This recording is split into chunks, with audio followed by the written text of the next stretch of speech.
Really glad Soleil and Tucker are here. I think they have experienced a very wide breadth and depth of what the school offers as far as, being in student leaders, doing the Can We project, doing a bunch of different intensives. I know Tucker's a 4-year senior, so he's been through, since I started to now, kind of the developments of where the school was and where we've gone to, and seen a lot of changes. So it's very helpful to have that perspective.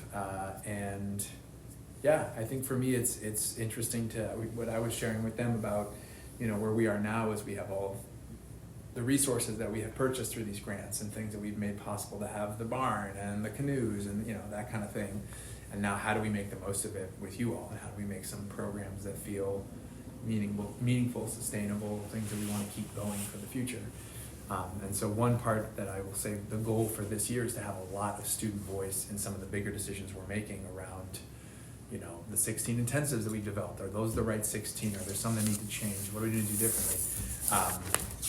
Just thinking about, senior class trips, or how are they giving back to the community? How are we doing things moving forward for the years ahead? So it's nice to have more of that, and I hope we'll continue to push on the student leaders to lead the charge on changing pieces of the school they want to see changed. So that's all I have to say, but it's really nice to have them in the room, and they got a very lovely tour of the whole campus once again, and got to see the wood shop in action. They'll see blacksmithing after lunch. They got to go up to the sugar shack.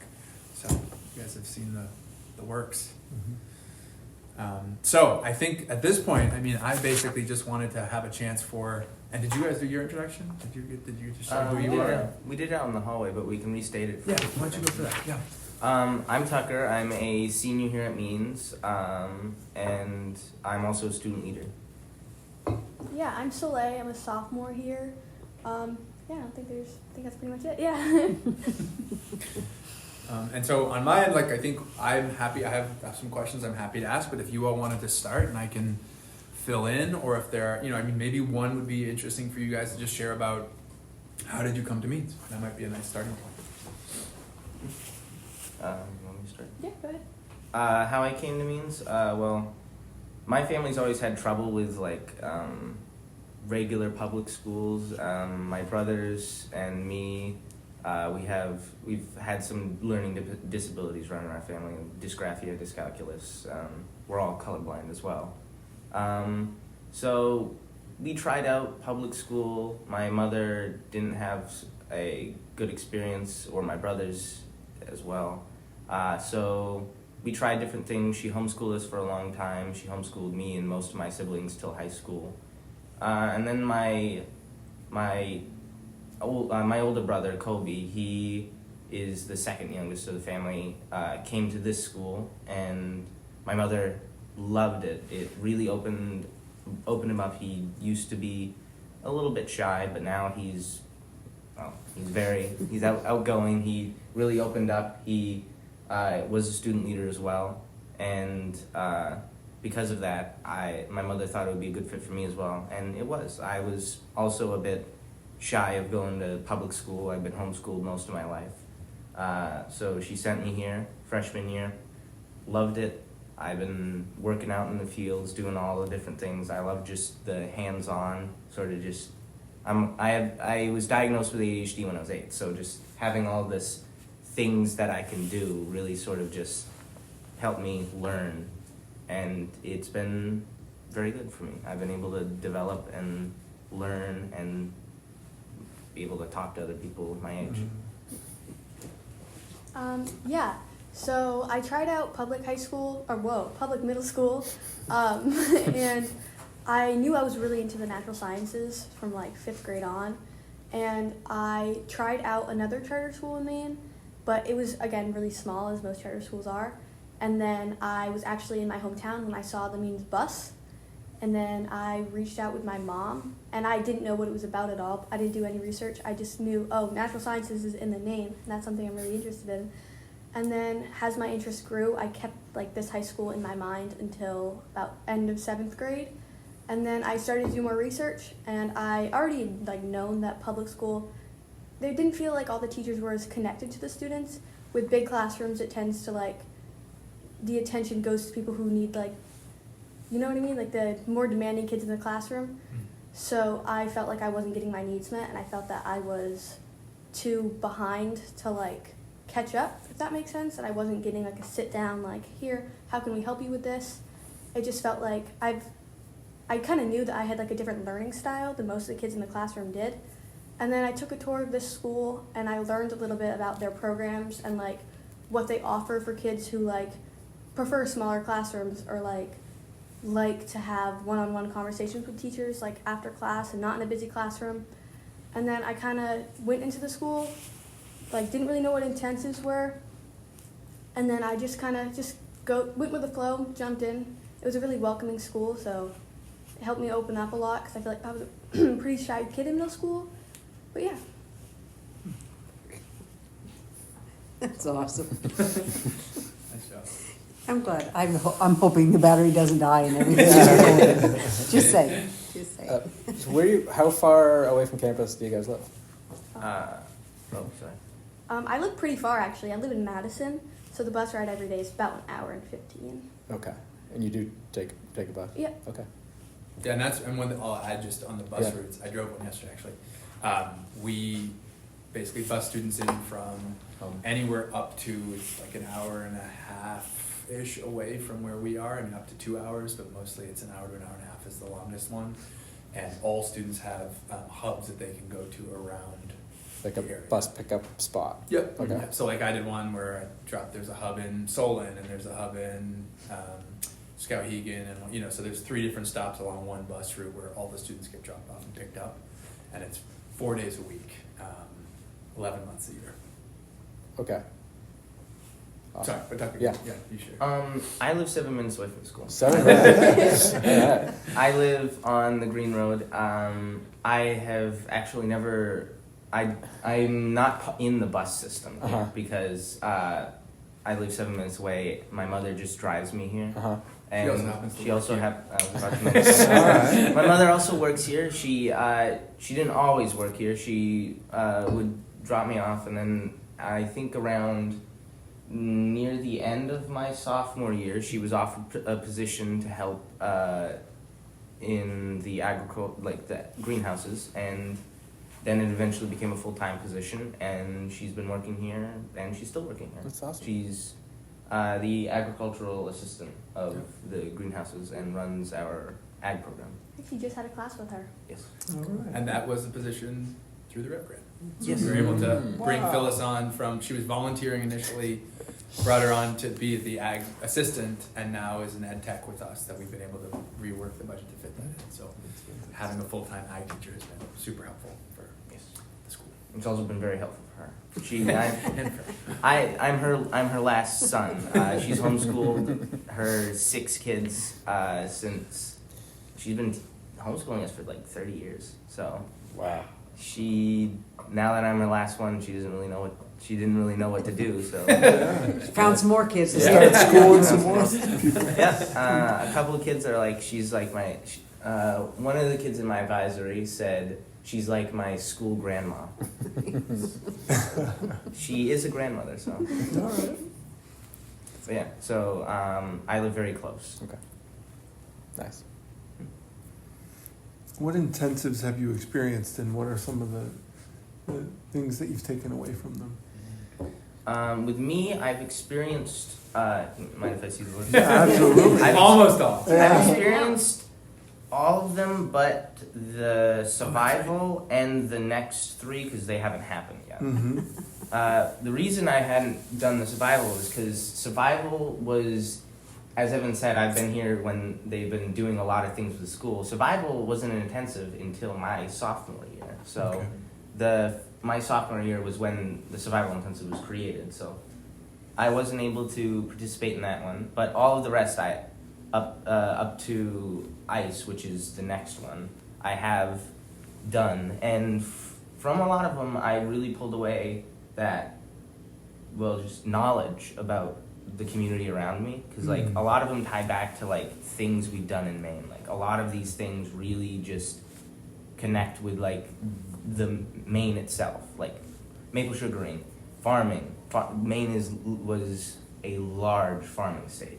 A lot of these things really are like either connect back to just our roots, and I like learning about that. I like learning about the state I'm in, and it really sort of connected me with nature, and I really like it. Mhm. And it also, a lot of things I pulled away from them are, we meet with a lot of entrepreneurs. Like, we bring in a lot of people from different, like, companies and things, and it really gets you, like, thinking about what you want to do after school. And, like, a lot of the entrepreneurs that come in actually, like, will offer, like, see, like, oh, we have this program, like, during alternative energy, that's one of them.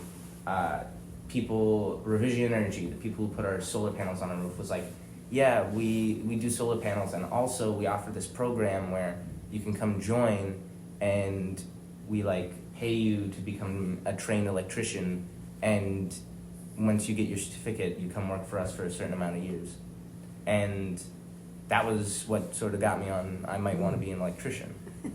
And another one, we recently had Bath Iron Works in here. We visited them for our oceanography intensive, and then they came in and they did a presentation on all of their apprenticeships they have. And actually, a couple of alumni actually go there and are working there now. Like, I think 3 alumni. Yeah, 2 are in the welding and one's doing Yep. carpentry.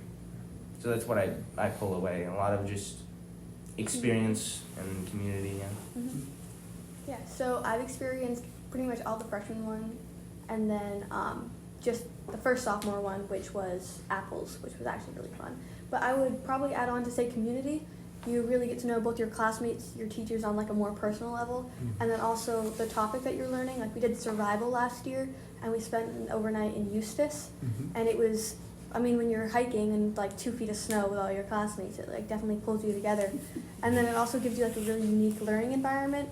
Like, oh, you get to learn why birch trees burn. It's like you'd learn about your topics, but in like a fun way with your classmates. And it's not like one person's really far ahead. It's just like you're all just like kind of in the moment, and you take what you take.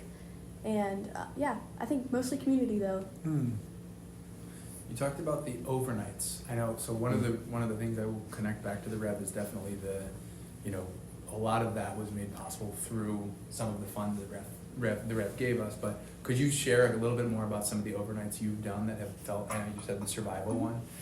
What others have been on the radar that you've been a part of that have felt meaningful? So I've actually only been on 2. That's right. But I went on one for my first intensive. So it was very early on in the year. We were all freshmen. We all really didn't know like what to expect with the overnights. And very first intensive, I think we found out we were going on an overnight the first day, and there were kind of was like a stir. It was like, wait, I've never been on an overnight before. I don't think I've ever like seen my classmates outside of the school hours. Like, oh no. And then we pulled up. We went to Maine Local Living Center, and it was kind of in the middle of nowhere. We weren't allowed to have our phones because it's like an off-grid. Like they have animals, and there was a giant tire swing, and like we didn't really like know anyone really well. And then as we were like walking through the trees and like planting trees, you kind of just like connect with your classmates a little bit more. And it was a very interesting start to this school in general. It was like, oh, I'm sleeping in a tent that's really cold, and I've only known you for 6 weeks. But it was so much fun, and I would do it a million times over. But it was definitely a very interesting experience. And then I did one in January of last year for my survival unit. And then I talked a little bit about that already, but it was just like a very like welcoming experience, and it was very like, oh, I've never learned this before. And then at the end of the day, you'd go back to your yurt where we were all staying in, and you could just like talk about what you learned and what you noticed about this experience. And oh, did you try my birch tea? Because I made it a little bit differently. Yeah, it was really cool. For me, How many have you done? All but survival. Yeah. Well, so the seniors have made a pitch to me about bringing survival back for their senior year, so they could do it because they didn't get to do it. So it's on the books. Number-wise, I think we did 2. Like, I'm throwing out a real rough ball. I think maybe 5. Yeah, that sounds I think 5. 5 or 6. Yeah. One that one recently that really stuck out to me was we went to I think it was the Maine Local Living Center, and yeah, it was. But it wasn't during winter. We went during summer, and it was really nice. We like. The food there was the way we did the food there was we would go around and harvest it from all of their gardens, and then we'd bring it together and cook it, and it was really neat. There was like a communal cooking space. It was outdoors. Yeah, it was outdoors, and it was like, I don't know, it really connected you back to like wow, I can just go grab this and then throw it all together and I have something, and it was really cool. And that was for the farm to table one, right? Yeah, I Do think. you remember what you guys made? Because I got to be there, but you were there. I didn't get to Okay, meet so a couple things we made. One of them was we made we made a couple like teas, like Yeah. rhubarb tea, Mhm. and we made a bread. It was acorn bread. It was like Mhm. because we crushed up soaked acorns and then made acorn bread. It was really good. Really good. And we made Wow. like a salad, like a pasta, sort of pasta salad. They had the pasta, and then we harvested like all sorts of different like onions and chives and things from the garden, and we chopped those up and put them into the salad. It was delicious. And what was another thing we had? Oh, and they had some venison, which what we did is we did the overnight. We woke up in the morning, and then me and my friends, we went over, and they left. The guy was there, and he chopped up the venison, gave it to us. We started a small fire, and we just cooked it over there for like a little snack before breakfast, which was really fun. First time having venison, and we just cooked it over a fire. It was very nice. We very much enjoyed it. It was a small group who stayed after, but we all loved it. It was amazing. You really felt like you were roughing it, which was amazing. Food was good. I was thinking for your group too. I know one of the first overnights we got to do was when you were a sophomore, and that was when I piloted with you guys was the Acadia trip. Yep. And then they since have been back their senior year to Acadia in the fall. Yep. How was that like? That's 2 years apart, kind of. But how was that experience of being there twice now and thinking about your grade and the community and all that change? Being there again, it was really neat. It brought back a lot of memories. We went back to like this cliff that you can overlook the ocean, and the view is beautiful. And it brought back a lot of memories. I was like, wow, time flies. And it was neat. A lot of what reminds me is we bonded a lot over food, because on that, again, what we did is we made food. We bought potatoes and we cooked those. One of my classmates, Logan, I've known him since kindergarten. He got some like little pork steaks, and he bought some apple cider as well, and he cooked them, he threw them in, and he caramelized the apple cider over them. They were delicious. It was, and we made we made so many things. It was so good. Food, I don't know. Food brings us together. That's another thing from the intensive that I bring away. We had a couple that we cook. That's the ending project. It was the apples intensive, the bees intensive. We had to make things with apples or honey, and we'd research the dish. We'd have a certain budget that we had to do, and would go shop. We'd get the ingredients in the budget, and then we cook it, and then it would get graded by a panel of 4 people, and it was really fun. Just being thrown into the kitchen, and it's chaotic, but it's the fun chaotic. All kitchens are chaotic, but it's a controlled chaos, and it's really fun. You get to skirt around your classmates that are cooking this so you don't drop this, and it's really fun. Nice. Yeah, I just recently did a cooking final project where you all had to make apple pies with the apples that we picked. So we had to research what type of apples are good for what things. And then we went to Sandy River's apples and we picked our own. And then a couple days later, we went to Moffitt's kitchen and we cooked for them. yeah, I did not win. They know their apples then. Yeah. Yeah. Mm. Yes, we've been to Mafika's little apple orchard many times. Yeah. Awesome. Do you have any questions for him? None that pop out at me. But Do you ever hang out with folks at Madison? Do you get a chance to hang out with old? What do you see as the biggest difference between your experiences here and their experiences? I feel like the way that most schools are set up, like the one in Madison, they're mostly just inside a classroom most days.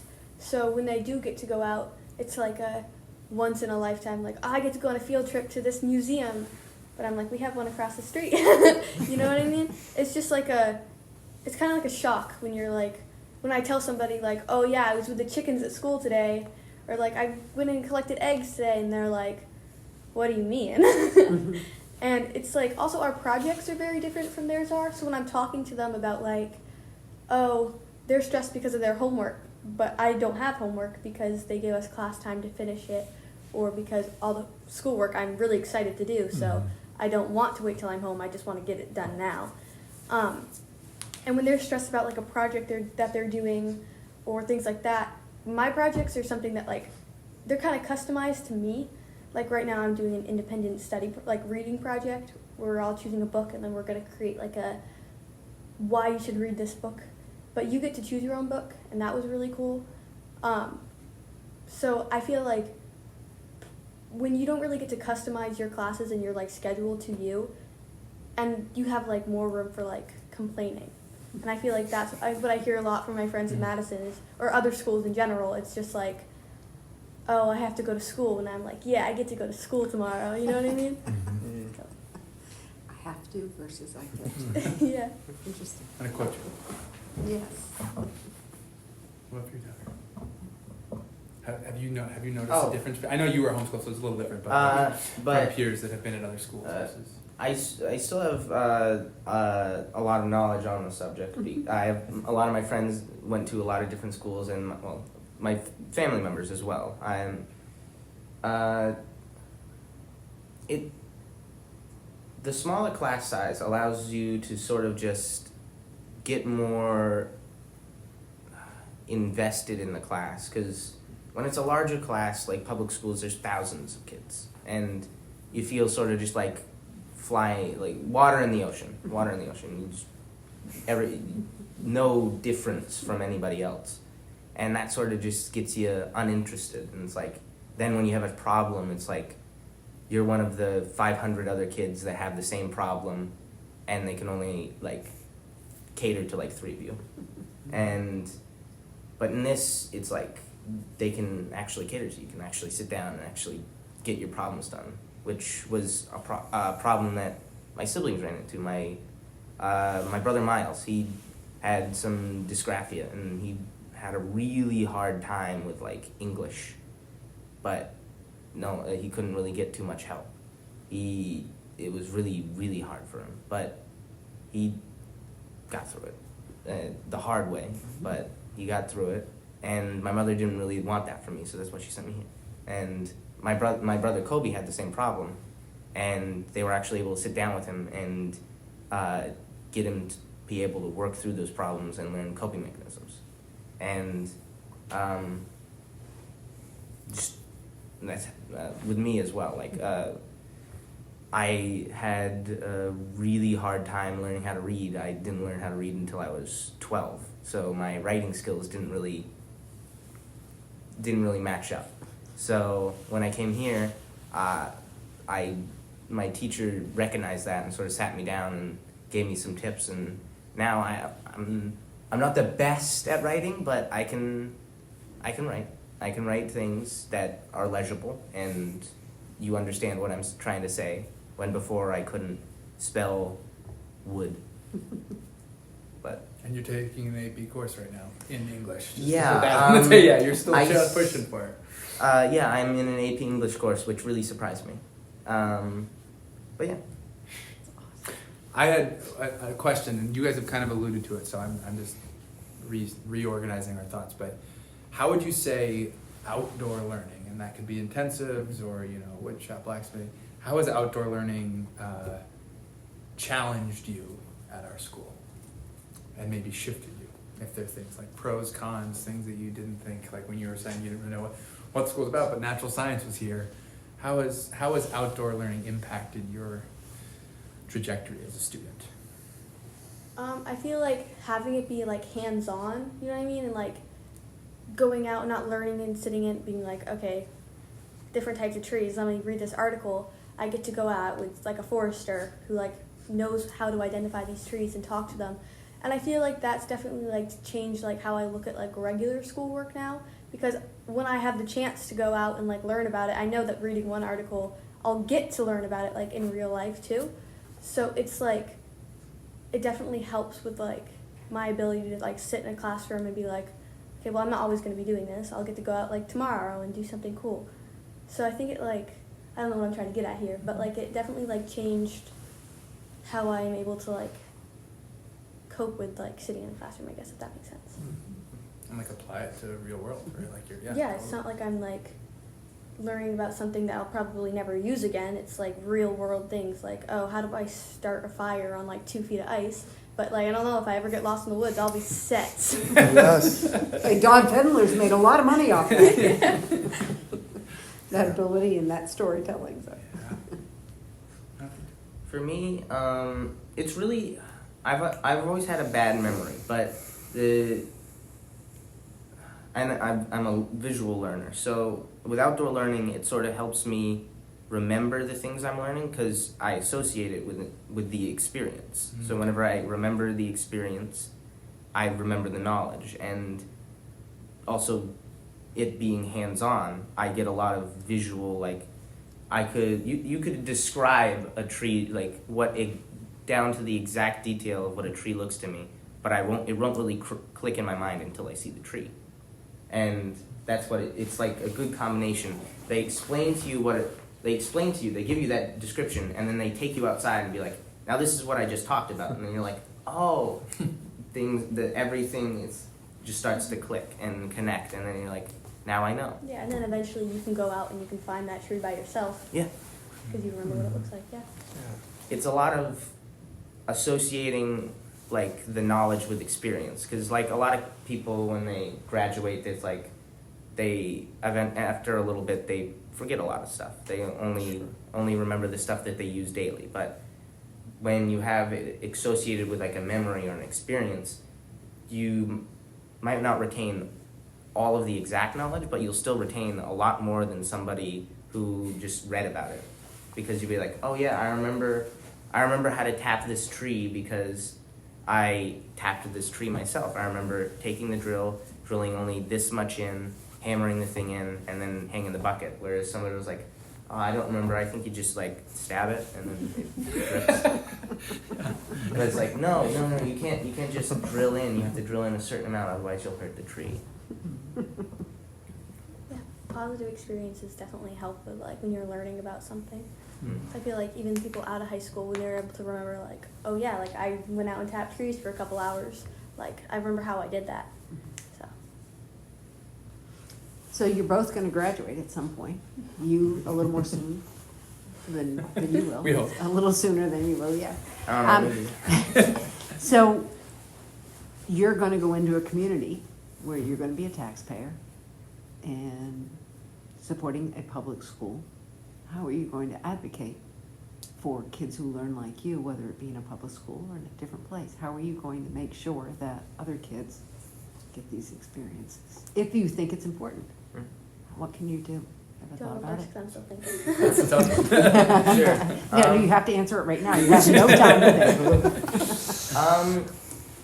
Well, I'll take a page out of my mother's book. My mother really loves the school, and before she came to work here, what she'd do, she'd volunteer. She'd come in and help with this or that, and she'd come in for school events, prom, and things like that.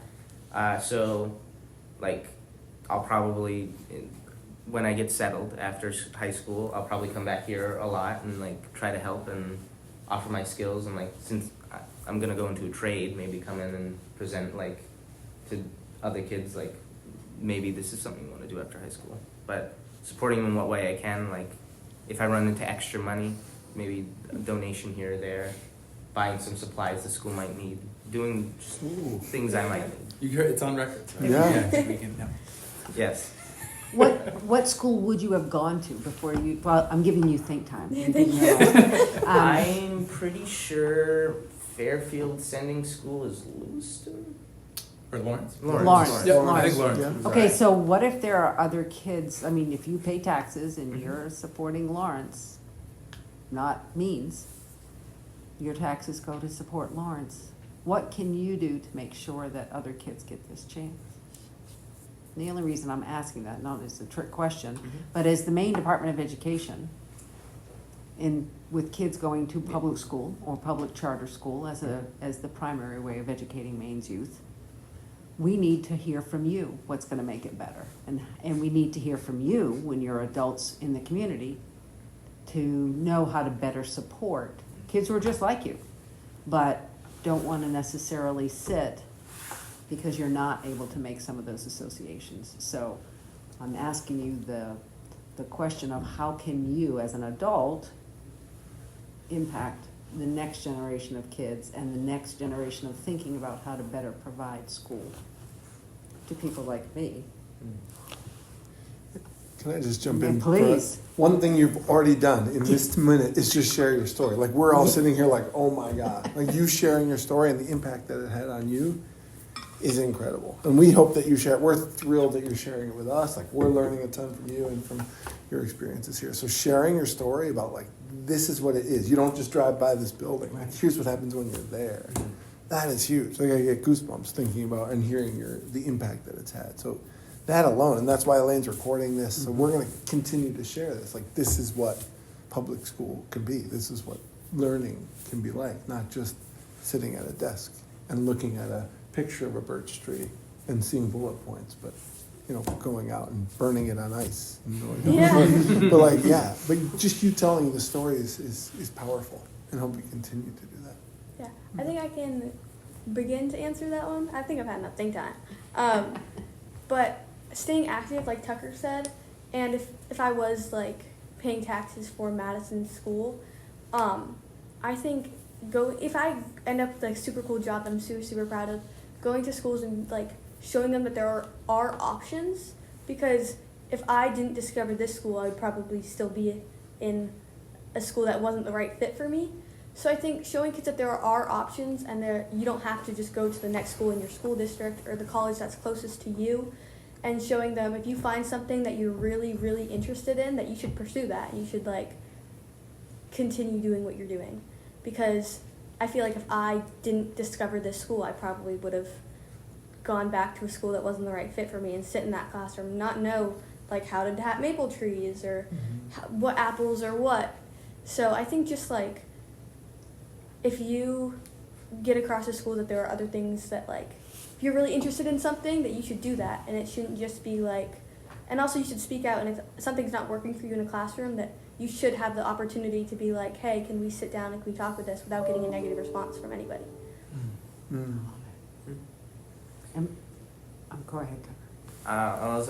I was gonna say, another thing I could do as an adult would just be a lot of how the school gets known is word of mouth. People tell people, and I would try to spread that word. If like I would be an adult, I'd probably have other friends who'd have kids or know of other people who have kids, and it's like if they ever express like, oh, my kid's having trouble in school, he doesn't really like it, I'd be like, oh well, this, and it really helped me when I was a kid, and I had those same problems, and it's like, just if you see a problem and that the school helped you with when you were a kid, maybe just share out. And Yeah.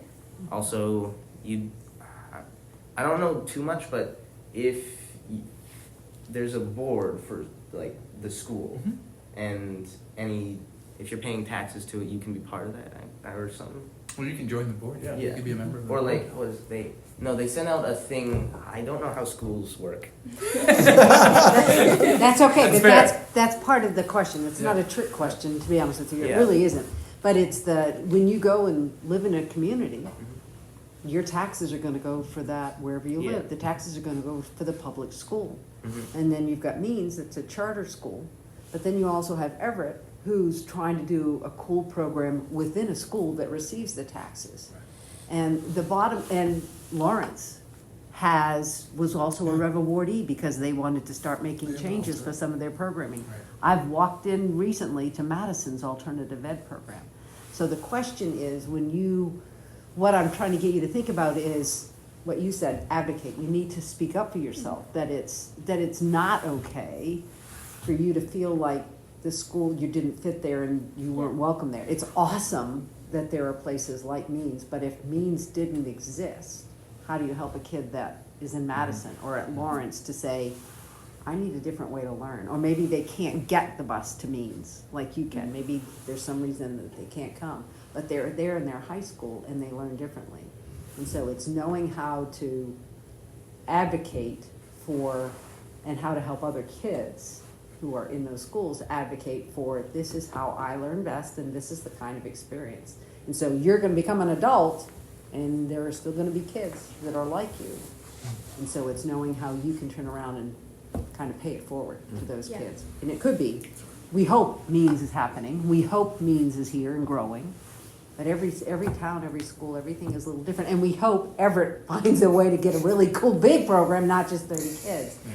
And so No, it's that- I see, unfortunately, I see many students that I can't get in my program. I just don't have enough room, right? So, yeah, I think every school needs to, if they don't already have one, get an alternative education program, but also like continue to try to Support them.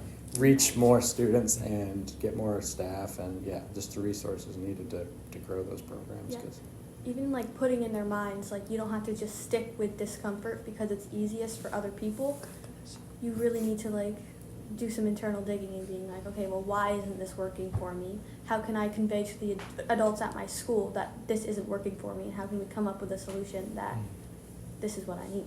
She should be in the AP English class. No, Tucker, I'm gonna, it's amazing for a child who says, I can't write and didn't read till I was 12, to listen to you. Yes. You don't, this is gonna sound terrible, you don't need to write. There are tools that can take what you're saying and turn it out on a piece of paper. It's the fact that you have an amazing ability to communicate. Whether or not it comes out your hand or out your mouth doesn't matter. It's just a bit more advantageous if you can do it both ways. But even so, there are now tools that can do the part. So it's like if you didn't have a leg, you can have a prosthetic. That's your prosthetic hand for writing. Speech to You text. use it. But you can communicate, and you have every right to be in an AP English class because you can communicate and you process. And that's the bigger story. And that's the piece that I so applaud what you guys are doing and your ability to advocate for yourself right here, is that you don't have to have a label that says you don't deserve to be in an AP class because you can't write. You're gonna make me cry. The intent is not to make you cry. The intent is to make sure you understand that you have every right and figure out a way to help you advocate for that right to learn in whatever way works for you and to find the best place for you. And for you, Tucker, it's been Means, and you're only 2 years in, and that's awesome. But we need to tell that story. As Nick said, that story gets lost a lot. It gets lost far too often.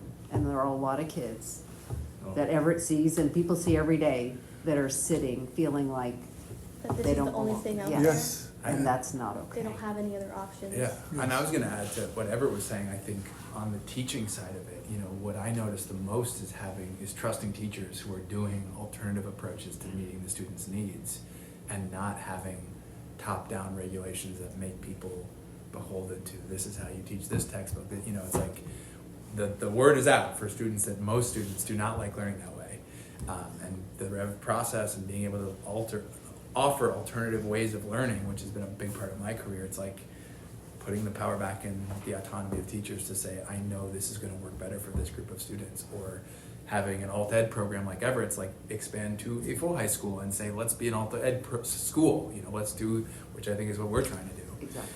But that part is really I know when I talk to my friends, even my wife who works in the Portland Public School District, which is a really amazing district, they're held to certain types of learning and ways of presenting information and content that maybe is not what they want to be doing, and that part is trusting teachers to make the right decision for the future of public education. I think these guys have incredible relationships with their teachers because we do a lot of that, and we try to say, my job is supporting teachers in building their projects, building the curriculum they want, and making sure I can help them with that. But that's saying, I trust that a teacher's going to sit down with Soleil and say, let's figure out the best way to get you engaged with this book, as opposed to, here's the test. And they have, and it's been really, really helpful. So like even if I was like out sick for a few days, going up to a teacher and they during their prep period and being like, hey, what did I miss, or what can I do to make up this work, and them being able to not be busy with like 20 other students in a classroom and try to like handle them, but being able to just be like, hey, can you do this, or how can I complete this work? Yeah, that's another thing with school, the real connection you get with the teachers. We call them by their first names. We don't use unless you want to call them Mr. or Mrs. But you really develop a connection. My advisor for the last 3 years was a teacher named Vinny. He was a teacher here. But last year, we had to cut funding, so his position sadly got cut. And we got together some students and threw him a little party. It covered his room in butterflies. little Paper mache.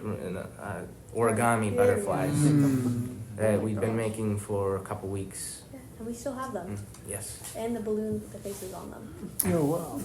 And I had such a connection with him. Me and my mother helped him move into move all of his stuff into a U-Haul before he left. Gosh, that's an awesome connection. Any message, I have one last thing.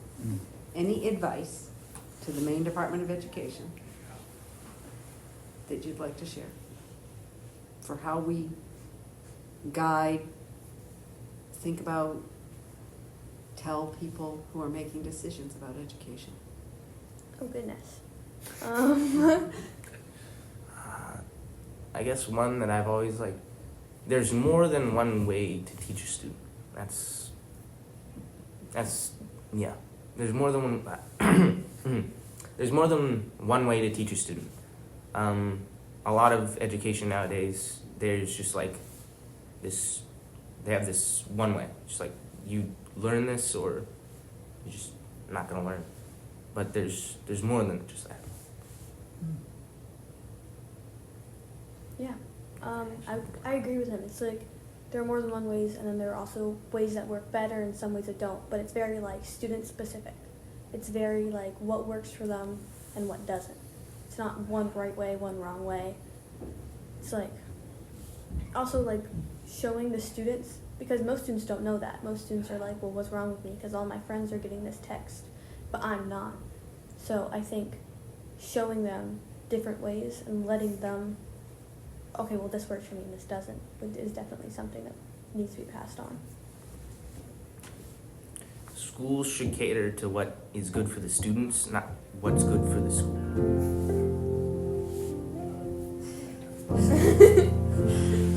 Well, on that note, thank you both so much.